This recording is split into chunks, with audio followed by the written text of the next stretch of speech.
Okay, so UC Irvine is bringing in is it the tallest player in college basketball? Could you talk about him? Well, not only do they have the tallest player in basketball at 7'6", Mamadou Ndiaye, they have the tallest front line in college basketball with 7'2" center comes off the bench and a 6'10" power forward who starts, Mike Best, for them. And they set a lineup recently in one of their games, and they had the tallest basketball college lineup in the history of basketball when they went 7'6", 7'2", 7'6'10", and a 6'5" point guard, just to try to set the record all-time length. And ESPN did a nice little blurb on that. So that's the kind of challenge. I think that what I'm most impressed with is the Big West Conference. Just recently, polls came out where we're rated 13th highest conference in America. You can see that with the size and the length that we have in our conference, the competitiveness of every single game every night. Anybody can beat anybody. Games are coming down to the last possession. We're obviously 2-5 in conference play, as we were explaining to our team. We're 3 possessions from 5-2.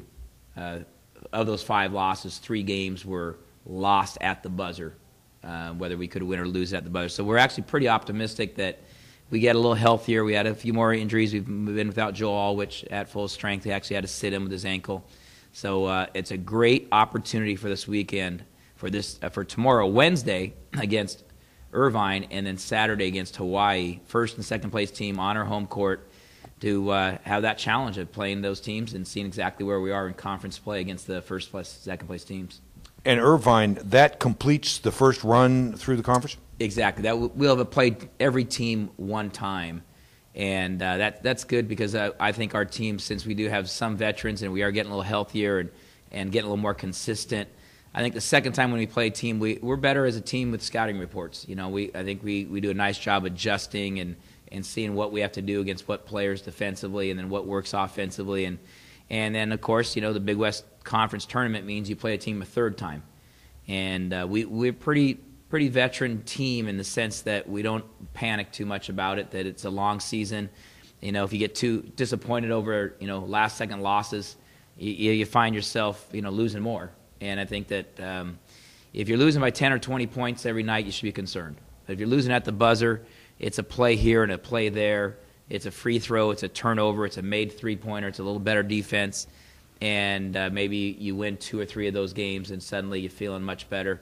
But ultimately, it's about the consistency to improve. And we start February. Now it's another month for us to improve, so we're getting ready for that March Madness.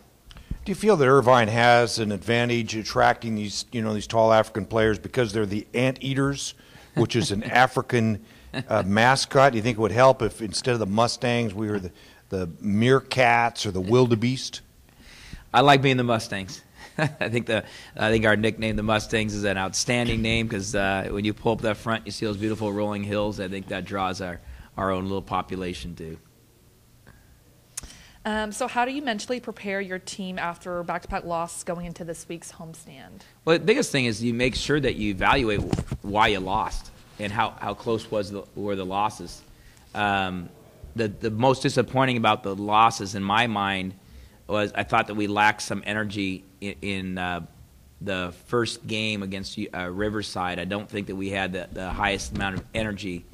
We had a chance maybe to build a lead there. I think both teams had kind of the end of January academic slump where they just kind of tired. I think both teams looked tired and went through the motions a little bit, and we jumped on them a little bit. They came back, and both teams had periods of time where concentration was poor. And you see this in college basketball this time of year where there's a lot of tired teams, a lot more traveling, a lot more academic commitment going on right now, a lot of injuries. Everybody's got somebody with a bad ankle, a bad hip, a bad shoulder, broken nose. Ridge Shipley running around, broken mask.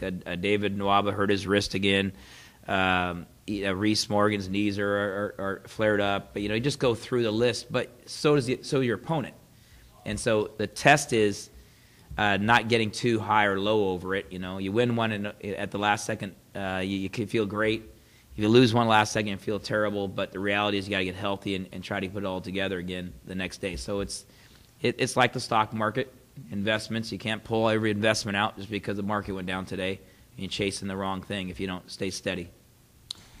Is it a little less intimidating to play Irvine and Hawai'i knowing that they're both no longer undefeated? No, I think our guys are again, if we had a really inexperienced team, I think that would be, oh boy, these guys are world beaters. But when you play the preseason schedule we played, and St. Mary's is ranked 22 in the nation right now, and I believe Texas A&M is ranked 15th in the nation. We've played against top 25 teams in the nation and felt like we can compete with them. So we really feel like good teams in our conference. We've said from day one, we can beat any team, any night, on any floor, but we have to do it. Talking about it, dreaming about it aren't what this is about. This is about actually doing it. And there's been some very, very close losses. And so now you kind of learn from those. I mean, the key to anything is not being ignorant in a loss. You have to learn from the loss. And I've coached a long time and enjoy it because of the competition of learning from losing. I've lost a lot of games as a coach and won some big ones, but the only way you can win a big one is by learning something from losing one. And the most exciting part of the game is bouncing back from a loss. And then can you just talk about Joel Alwich's current condition? Yeah, it's disappointing. Joel hurt his ankle severely right before conference play. He was playing quite well as a leading scorer and rebounder for us. He tried to come back quite quickly, and we played him some limited minutes in a couple games as a backup. And every time he plays, and every time he practices, it aggravates it, swells up, and it's not broken, but it was a very severe sprain. So we've tried to bring him back. He tried to come back, but it just slows his true healing process down. So we've just decided that against Davis that we just can't continue to burden him with that. So we gave him the entire game off in the last couple of practices, and he is what we call a probable player. If we have severe injuries or severe foul trouble, we could put him in. He's cleared enough to play, but he's not. He's about 70% of what his true Joe Alwich has been when we get big games out of him, where he's able to block shots, rebound, score at a very high level. We're obviously that much better of a team. Thanks. Joe, you had mentioned that it feels like you guys are close. So many of these games are coming right down to the wire. Have you been able to pinpoint kind of what it is that's keeping you from getting over the hump right now? Yeah, I think that what we try to explain to our guys is that it's not a play or two at the end. The game of basketball now with a shot clock being sped up, there's about 70 offensive possessions per game. Some teams will play a little slower, and there might be only 60 to 65. But the way we've been playing, it's between 65 and 70. Well, quick math says that means you have the ball 65 times, and you have to play defense 65 times. So you're looking at 130 to 140 possessions. Well, you don't look at it as, wow, those last 4 possessions, you make or miss a shot, you missed a layup, or you missed a free throw, or they scored and they hit a shot. You got to look at avoiding any of the bigger gaps. And so I think that what we're trying to do is not focus on the end of the game. For example, when we played at Fullerton, we lost at the buzzer on Thursday at Northridge. We said, well, here's a cure. Let's be 10 points better than them. Let's be 6 or 8 points ahead going into the last minute, which we were. They had to foul us. Reese Morgan goes to the free throw line 8 times and makes 8 free throws, and we win by 8 or 10 points. So the key is to focus in on the preceding events so you're ahead at the end of the game, and you're not trying to make a mad scramble or make a one great play or one great shot or one great stop. And then I think that there's still the continuity that goes with always trying to find who your go-to guy is in different situations. And we've gone to Reese, we've gone to Joel. Reese has hit some big shots against Long Beach State. He had a big 3-point dagger that got us to overtime. So we've had guys make shots, we've had guys miss shots, and I think everybody's got it comfortable. We have great kids. One of the problems with great kids, they're pleasers, and they want to make that play and want to make that shot. As well to the coaching staff, we want them to make that. We have great community support, great school support. So I think sometimes they get a little too tight trying to think about what they need to do to help us. And it really, you have to relax because it's really 140 plays. It's not the last 4 plays that win or lose the game. So I think we try to take some of that pressure off them that's, I think, a little bit self-imposed. I'm curious, as forgiving as the conference tournament format is, with basically every team, and I think every team this year, if Northridge is not eligible, does that change the way that you coach? It seems like you're kind of toying with starting lineups right now. Obviously, injuries playing some role. Well, I wish I was toying with starting lineups. I think realistically, we're bubble gum and Band-Aids and baling wire trying to find out who's healthy this week. And what lineup works based upon having that balance between, okay, do we start Joel? Well, Ridge is out because he broke his nose. Our Reese's knee is sore. Do we give him some rest? David hurt his wrist. Do we bring him back in? We're just juggling with guys limited practice time and limited rhythm.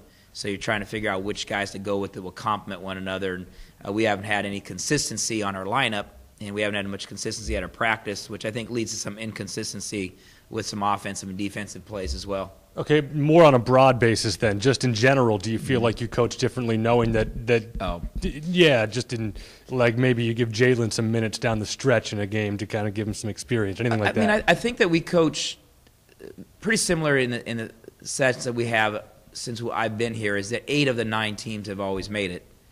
And even though we know all 8 that we're going, I think we've always felt like we're going to be in that 8. We haven't ever won the conference title, but we've never finished dead last either. We've been in that mix from anywhere from 4th to 7th, and we feel like that is a real rich, fertile ground to learn. And we don't ever think we're ever out of it. I've just never felt like the season is crumbling and the guys are frustrated, and we just believe that every day is a brand new season. Every day is a brand new day. The start of the regular season, the start of the postseason, it's a brand new game. It's a brand new day. There's optimism for good health and hot shooting and great defense. And I think the nature of the Big West tournament helps you believe that the season can be restarted every year. But we kind of feel that way about starting the second time when you play somebody too. You got, hey, that worked last time. Let's press early. Let's trap. Let's zone. Let's switch the ball screen. Let's double the ball screen. There's a lot of things that we can do that we go to. So I think the format helps enthusiasm, that keeps your belief system that you always have a chance. And I think it also helps our guys to realize that we approach that way for all of my 7 years. And 2 years ago, in my 5th year, when we were 7th place and went to the tournament and felt like, wow, we're as good as anybody. You get healthy, and you stay optimistic, and you stay in a game plan, and you stay encouraging one another, great things can happen. We feel like we have the talent to win the Big West Tournament Championship. At 2-5 right now, we're probably not going to win the conference regular season. But we can win a lot of games and continue to improve and get ready for that conference title. Thanks. Yeah. Thanks.